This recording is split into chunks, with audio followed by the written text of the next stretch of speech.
Good morning বন্ধুরা, কেমন আছো তোমরা? নিশ্চয়ই ভালো আছো। আমিও খুব ভালো আছি। আজকে রোনাস দিন, আজকে হলো মঙ্গলবার। তো এখন মেয়েও খেয়ে চলে গেছে পরীক্ষা চলছে। খেয়ে গেছে ডাল সিদ্ধ আর ভাত, ভেন্ডি ভাজা দিয়ে। আর আমি খাচ্ছি এখন রুটি আর বেগুন ভাজা। বড়ো খেয়েছে বেগুন ভাজা আর রুটি। তো আজকে এখন তো অম্বুবাচী চলছে।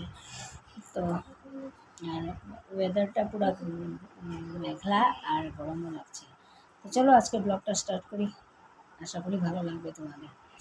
তো এখন রুটিটা খেয়ে নিয়ে খেয়ে যাবো কাপড় ধুতে, তারপরে গরম নতুন যে ঘরে আছে ওইটাকে মুছতে। তো চলো দেখতে থাকো আসলে। আজকে যেহেতু মঙ্গলবার নিরামিষ, তো কী কী রান্না করছি দেখাই। এখানে শসা কেটে নিয়েছি, শসা দিয়ে করবো মুগ ডাল দিয়ে। আর হচ্ছে কাঁঠালের দানা দিয়ে আলু দিয়ে রসা আর আলু পটলের তরকারি। এই সকালে আনছেন ডিনার মেনু একসাথেই রান্না করে নিই, কারণ এখানে আমার টিউশন থাকে তার জন্য। তো চলো ব্লগটা দেখতে থাকো আর সঙ্গে থাকো, আশা করি ভালো লাগবে।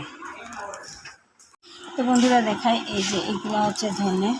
আমি যে ধনে গুঁড়োটা ইউজ করি এটা আমি ঘরেই বানাই। এরকম ধনে এনে এটাকে শুকিয়ে এগুলো ভেজে তারপরে এটাকে গুঁড়ো করবো। আর ওই যে জিরা এখানে এই যে দিয়ে রেখেছি ওইটাকেও ভেজে এরকম গুঁড়ো করবো।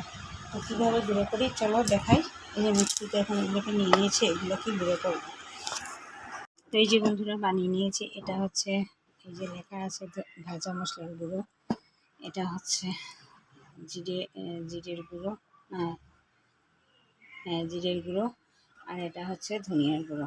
এই যে সবগুলো গুঁড়ো বানিয়ে নিয়েছি, আমি এরকম করেই বানাই। তো আজকের ব্লগটাকে এখানেই শেষ করছি। যদি কিছু ভালো লেগে থাকে তাহলে লাইক করবে, কমেন্ট করবে, শেয়ার অ্যান্ড সাবস্ক্রাইব অবশ্যই করবে। তো আজকের মতো tata, bye bye, take care and good night.